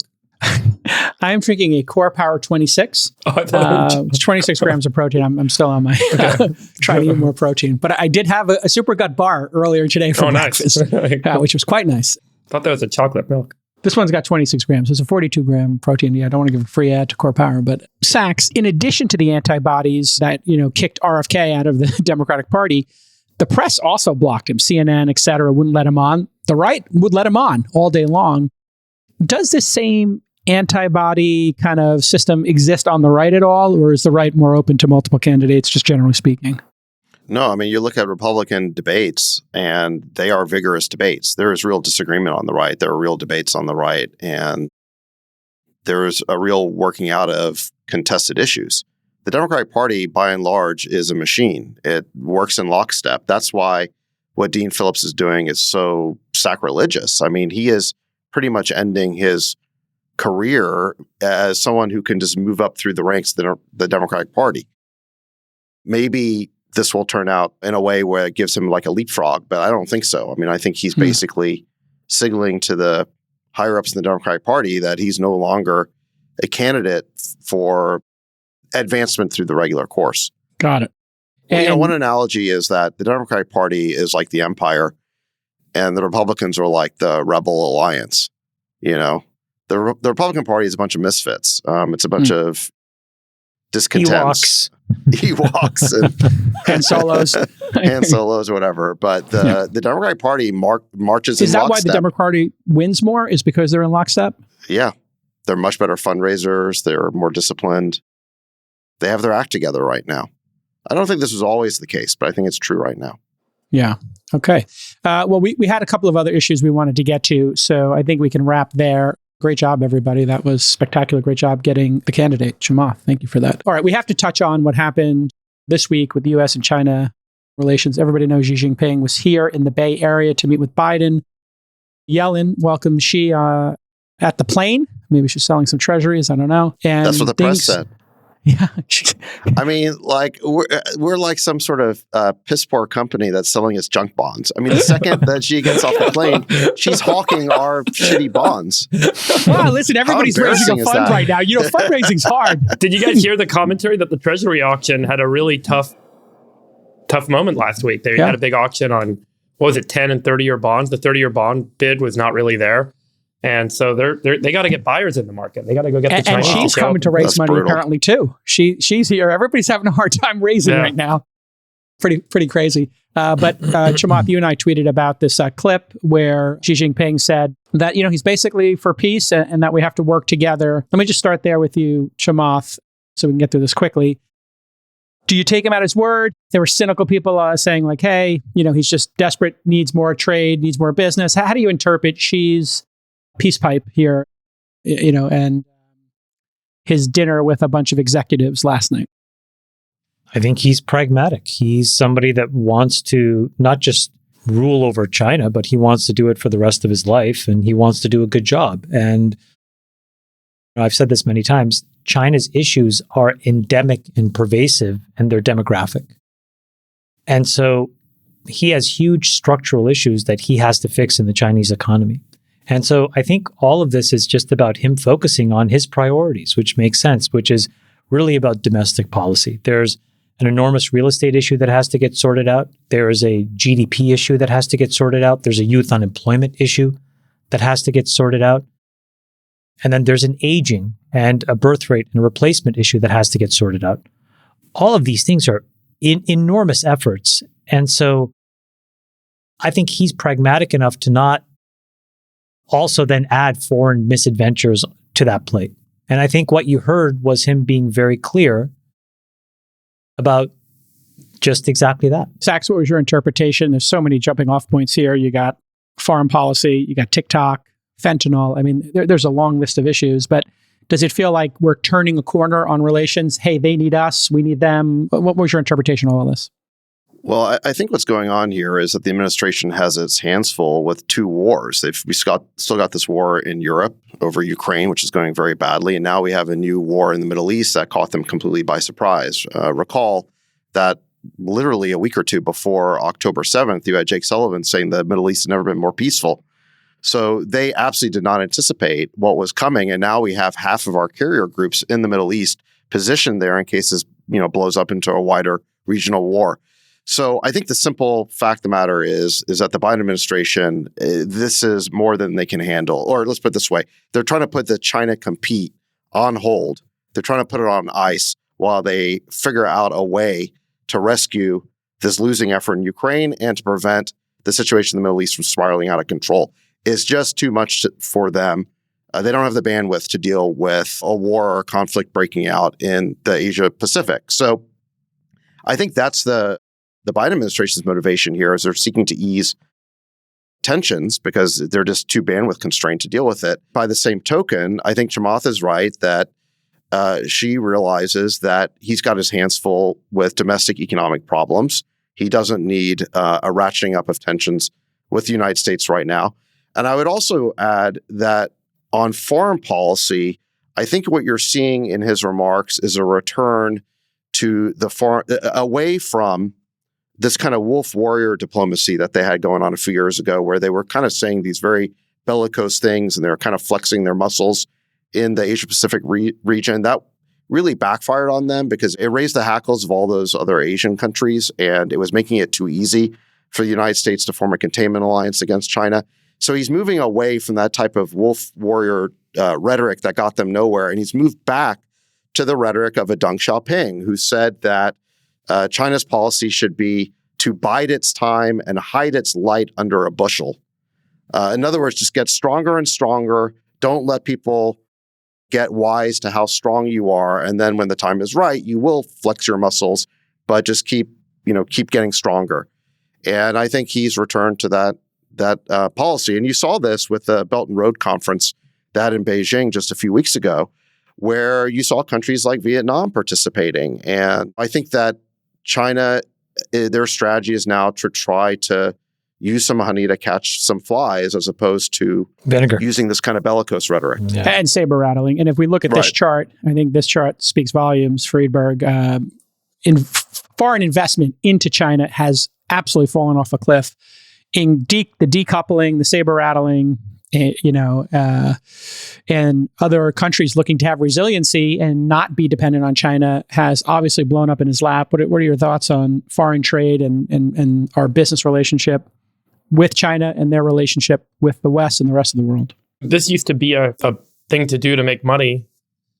And then it became a question mark of whether you can make money a couple of years ago. And now, as of this year, I would argue you are a pariah if you are trying to invest in China or do any business in China. It's almost like you can't do business with the enemy. That's the tone shift that I think accelerated in the last 24 months.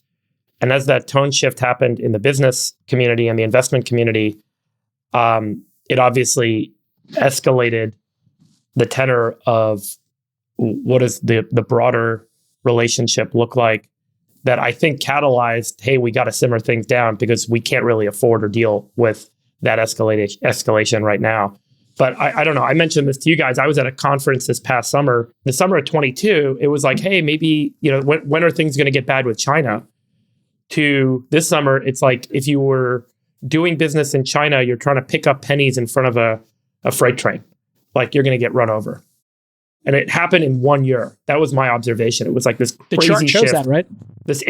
And I could tell from the tone of what everyone was saying on stage, it was like universal. There wasn't anyone that disagreed. And similarly, as you guys know, we've heard this from both political parties in the US. It suddenly became the new thing for Democrats and Republicans to denounce China, denounce investing in China, denounce doing business with China. But too much too fast, I would argue, has led to an observation of the consequences. It's a deeply coupled economic partner to the United States. China is the largest buyer of U.S. agricultural exports. $200 billion a year of farm products that we make get shipped out to China. China is a major supplier to our electronics industry. I mean, we don't need to recount all the relationships, but trying to decouple too quickly, trying to call China the enemy too fast, I think has led to a realization that that's not really attainable. So I would argue that maybe this week has been a moment. I don't know if it really changes the long-term trajectory, but it seems like it's certainly a very important and critical pause in the escalation. Yeah. One thing I wanted to comment, I think one of the biggest winners this week, I'd love your point of view on this, guys, is like Gavin Newsom. I mean, he was all over this week. Like he was at the plane greeting Xi. He cleaned up San Francisco. I mean, he got a shout out from the president. He got a shout out. He was at the dinner. I mean, do you guys think like Gavin is, going to be there when Joe says, I'll see you later, I'm not going to run again in the new year? Joe and I spoke. Yeah, what's happening here? It's all just a big coincidence. He actually went on stage in San Francisco, made all those comments about the city should be cleaned up and we haven't been doing it and we could have the whole time. He was very honest about it. Well, that's not quite what he said. Yeah. But I don't know. What do you guys think? He's quasi-owning it, right, Sachs? Quasi-owning it? No, I don't think he did own it. He gave these really weird remarks about how there are some people who are saying that we're only cleaning up San Francisco because there's these fancy people here. That was just such a weird term as well. It's true because it's true. And it's true, but true. Yeah, it was like he was headed in one direction and then realized he was making a mistake, but couldn't quite figure out what to do about it. Let's pull it up. It's good. Yeah, here, play it. Folks play the clip. They're just cleaning up this place because all those fancy leaders are coming into town. That's true because it's true. What he's basically doing there is admitting that he, as the governor, has the power to snap his fingers and wave his magic wand and clean up the streets of San Francisco.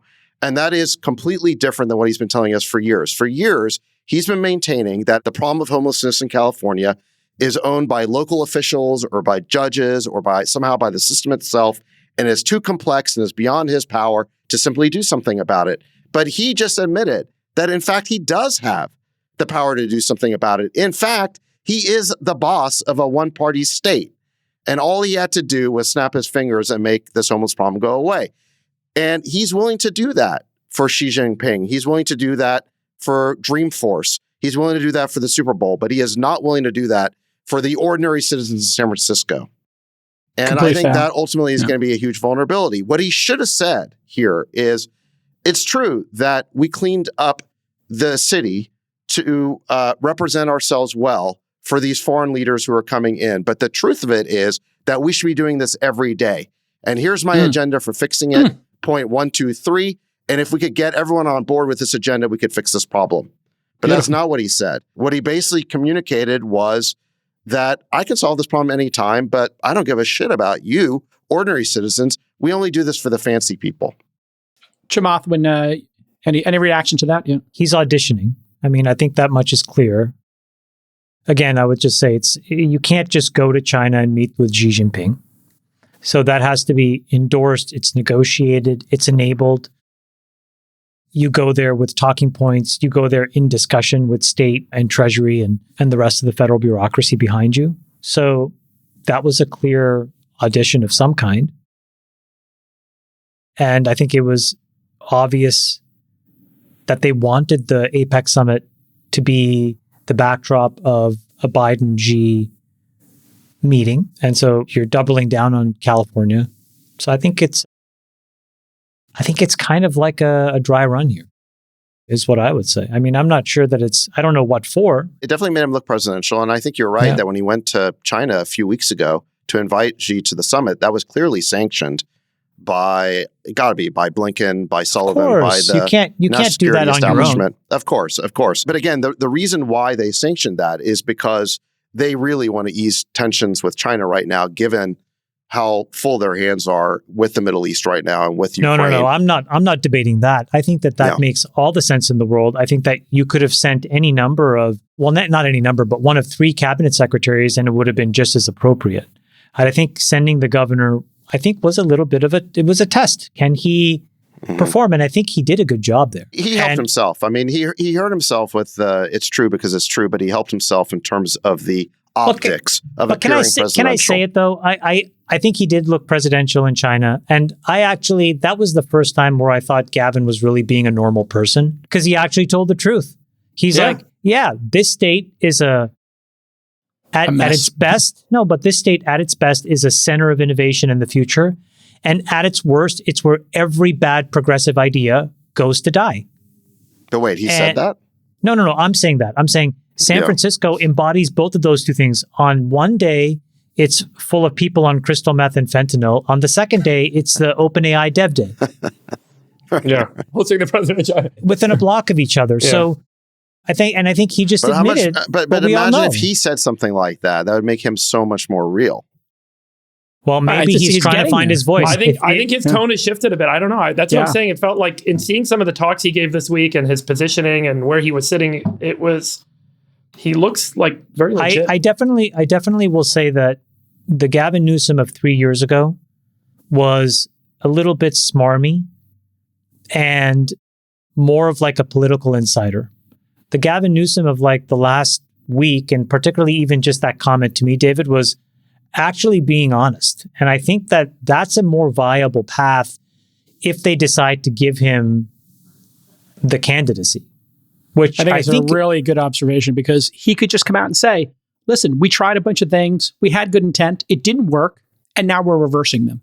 But, Biden did say that he would possibly be running for his job. I want to thank Governor Newsom, want to thank him. He's been one hell of a governor, man. Matter of fact, he could be anything he wants. He could have the job I'm looking for. That was, I don't know if you guys heard that quote from Biden. Biden said that last night. Wow. So I guess conspiracy, let's put our tinfoil hat corner time. Sachs, your favorite. Percentage chance Biden runs or drops out, whichever way you want to do it. Anybody have some tea leaves here? I still think there's about a 70% chance that Biden runs. Okay. So 30% chance he doesn't. He's not going to voluntarily retire. The party apparatus, whoever's behind the scenes pulling the strings, the Wizard of Oz, is going to have to go. The party elders are going to have to go to him at a certain point and say, "Sorry, this is just not going to work," and we're not there yet. Okay, Chamath, what do you think? I'm curious. I think David's right. The leaders and the powers that be will not make that call right now. I don't think it's time yet. Freeberg, you got a take? I don't know. I think it's Okay. speculation. I really don't know. Okay. Hey, Chamath, one question here just on markets. Hundreds of billions of dollars not being invested in China on that chart, foreign investments. Where does that money go?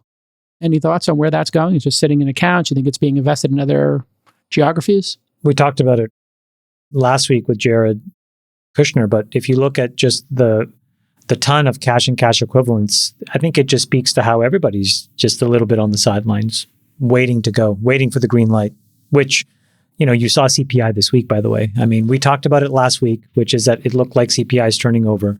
And now the consensus forecast is you're going to see CPI with a low 2% handle by February or March of this year. So you're going to see 2.2% CPI or something.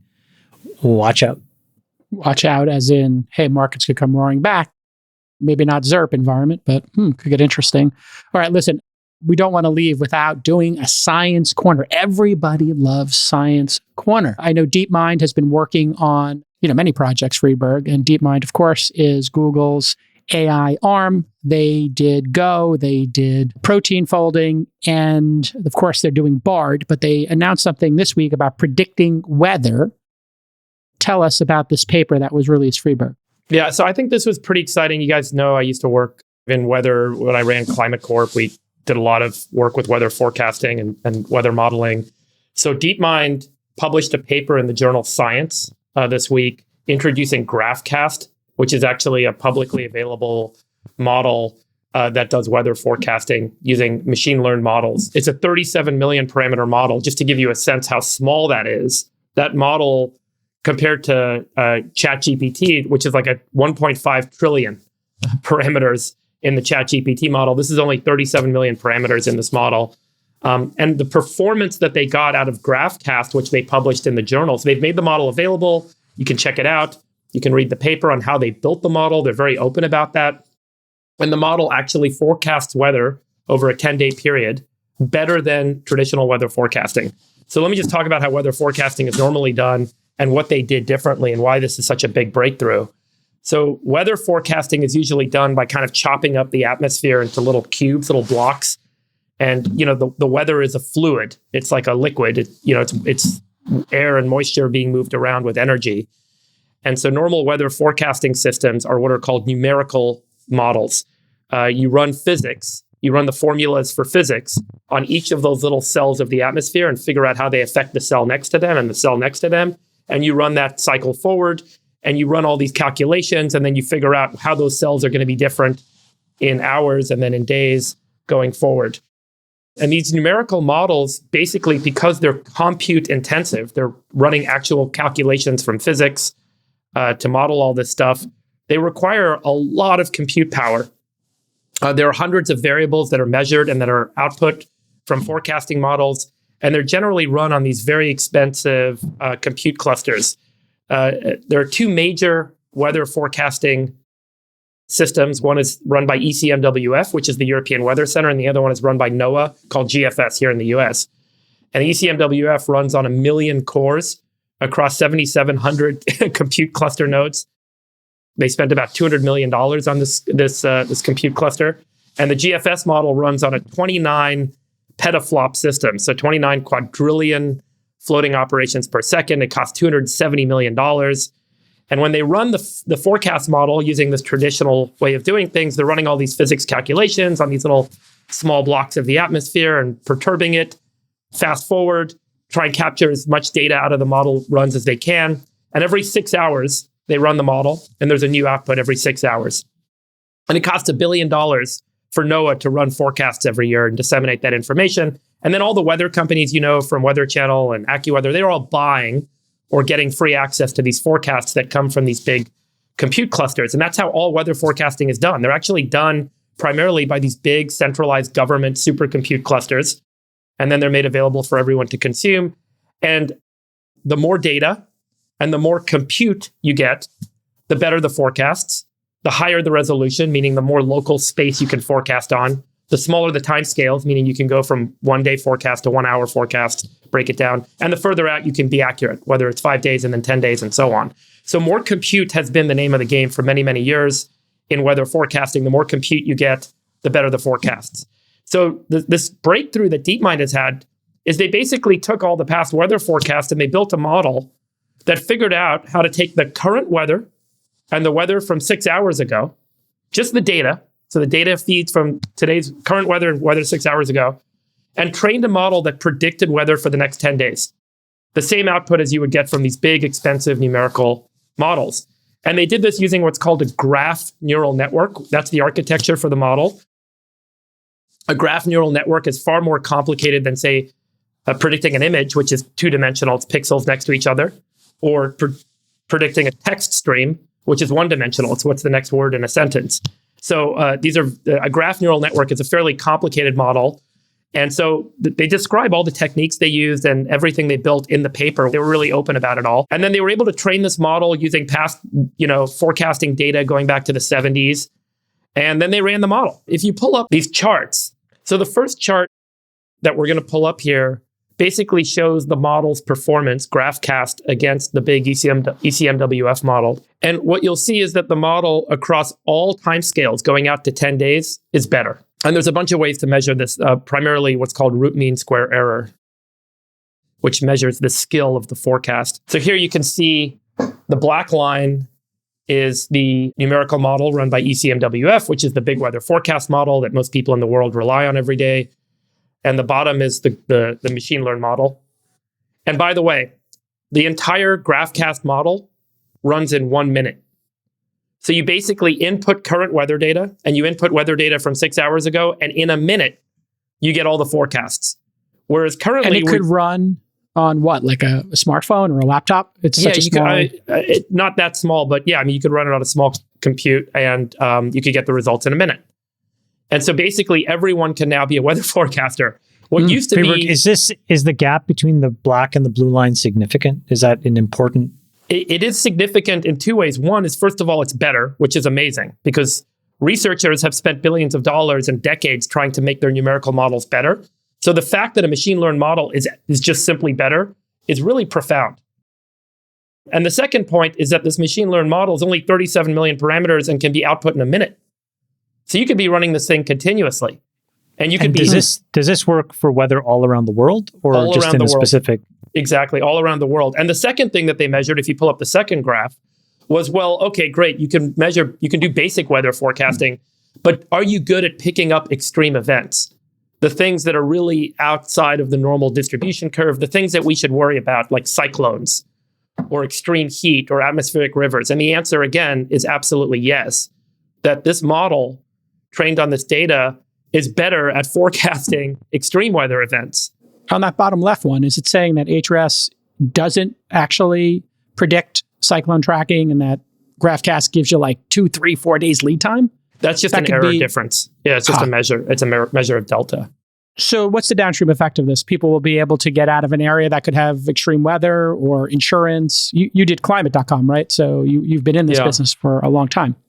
Yeah, so I think one of the most interesting things is how this is going to change how weather forecasting is done. Again, billions of dollars. There's a big system in Japan, a big system in Europe, and a big system in the US that forecast the weather. There's some of the biggest compute clusters in the world.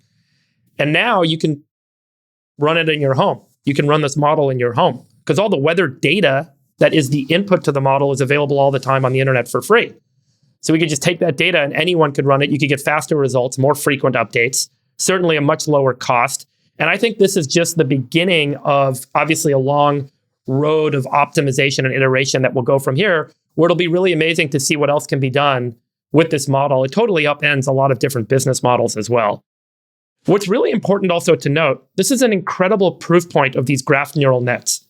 Graph neural nets can be applied in other areas like chemistry, biology, material science, anywhere where you're simulating physics or physical properties or three-dimensional space over time, showing that you can train off data and be better than physical models that just use physics to make a prediction. And you can just have the machine figure out how to do it on its own, and it comes up with this prediction that's better than running physics in a compute cluster. It's really incredible. And I think it's a great way to highlight the opportunity for machine learning models being applied to things like chemistry and biology for discovery purposes and other areas over time. I thought it was a great paper, another really incredible proof point by DeepMind. I mean, are they going to just throw away those clusters running those other weather models now? They're Dude, just I'm telling you, like that's redundant. And by the way, talk about accountability. So if I'm running the Department of Commerce, which oversees NOAA in the US, I'm like, what are we doing spending $1 billion a year on this now? We can just run this thing on a MacBook. So a perfect example of how AI is going to save billions of dollars. This is like an incredible proof point for the government getting more efficient, to circle back around to Dean's point earlier in the episode. Okay, this has been an amazing episode for the dictator himself, Chamath Palihapitiya. I want a more accurate forecast of the temperature on Uranus. Oh, it was coming in at any moment. Oh, man. It depends. Did you have... it's cold and dark. Cold and dark. It's cold and dark, or maybe you had the hot sauce. Anybody knows. All right, listen. And for the Sultan of Science, The Day After Tomorrow, beautiful, it was a great fun movie. David Friedberg and the Rain Man, David Sachs. I'm amongst the world's greatest moderators. Great job the last 2 weeks, Friedberg. And this is your favorite podcast, the All In Podcast. We'll see you all next time. Bye-bye. Bye-bye. Oh, also, happy Thanksgiving, everybody. Happy See Thanksgiving. You in 2 weeks. Happy Thanksgiving. No episode next week. No Unless episode a rogue one next happens. week. You never know. Somebody goes rogue. You never know. Happy Thanksgiving to everybody. Gobble, gobble. Lot to be Gobble, thankful gobble. for. Be thankful for your besties. Gobble, gobble. We'll let your winners ride. Rain Man David Sachs. And instead, we open source it to the fans, and they've just gone crazy with it. Love you, Besties. Queen of Quinoa.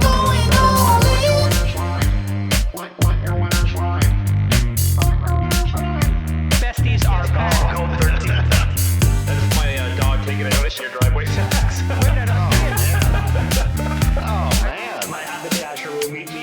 We should all just get a room and just have one big huge orgy because they're all just useless. It's like this sexual tension that they just need to release somehow.